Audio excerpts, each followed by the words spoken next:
সেটা হচ্ছে আমরা শেখ হাসিনারকে দেশে প্রত্যর্পণের জন্য, এক্সট্রাডিশনের জন্য ভারতের কাছে আবার চিঠি লিখব।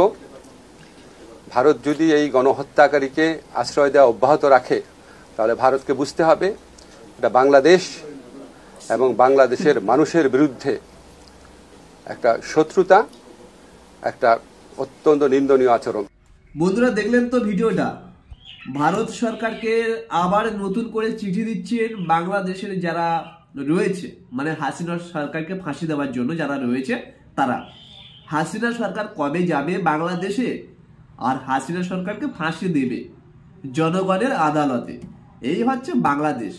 যে বাংলাদেশ পাকিস্তানের সঙ্গে যুদ্ধ করে পারেনি, তারাই আবার নিজেরাই যুদ্ধ করে বলে কি আমরা দেশ স্বাধীন করেছি।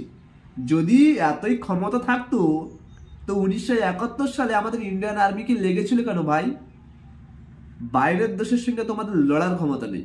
তোমাদের বাংলাদেশটা তোমরা নিজেরাই ধ্বংস করছো, ঠিক আছে? আরে দেশ, যারা দেশ স্বাধীন করে না, তারা হচ্ছে বাইরের দেশের সঙ্গে লড়াই করে স্বাধীন করে। তোমাদের মতো নিজেরা ওই কাস্তা হাতুড়ি নিয়ে লড়াই করে না। আমাদের ভারতবর্ষে দেখেছো তো, এতগুলি রাজ্য রয়েছে, কোনো রাজ্যে যদি একবার কোনো অশান্তি ঝামেলা হয়, ঠান্ডা করে দেয় নরেন্দ্র মোদী ও অমিত শাহ ভাই। হ্যাঁ, ঠান্ডা করে দেয়। ভারতবর্ষের মধ্যে ওই সমস্ত ওই ছাত্র আন্দোলন, গাঁজাখোর আন্দোলন চলবে না, ঠিক আছে? ভারতবর্ষ একটা গণতান্ত্রিক দেশ, তো বাংলাদেশটাও একটা গণতান্ত্রিক দেশ ছিল, কিন্তু বর্তমান জিহাদিদের হাতে চলে গেছে। কারণ আমি জানি যে চিন্ময় কৃষ্ণ প্রভু যখন ছাড়া পায়নি, তখন আমি ভেবেছিলাম যে এই বাংলাদেশ জামাতি ইসলামী চালাচ্ছে। তো সত্যিই তাই, এখন বর্তমান পাকিস্তানের এজেন্টরা এখন বাংলাদেশকে চালাচ্ছে। তো হাসিনা সরকারকে চ্যালেঞ্জ করে বলছি, আগেও বলেছি, কখনো ফাঁসি দিতে পারবে না।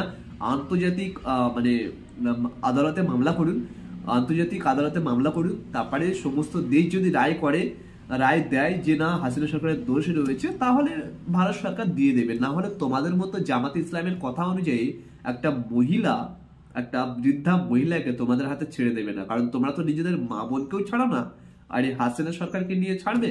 ফাঁসি দেওয়ার আগে কত কি করবে তার ঠিক নেই। তার জন্য ভারত সরকার রেখে দিয়েছে এই ভারতবর্ষে, আর এটা ভারতবর্ষের কর্তব্য। এটা আমাদের ভারতবর্ষের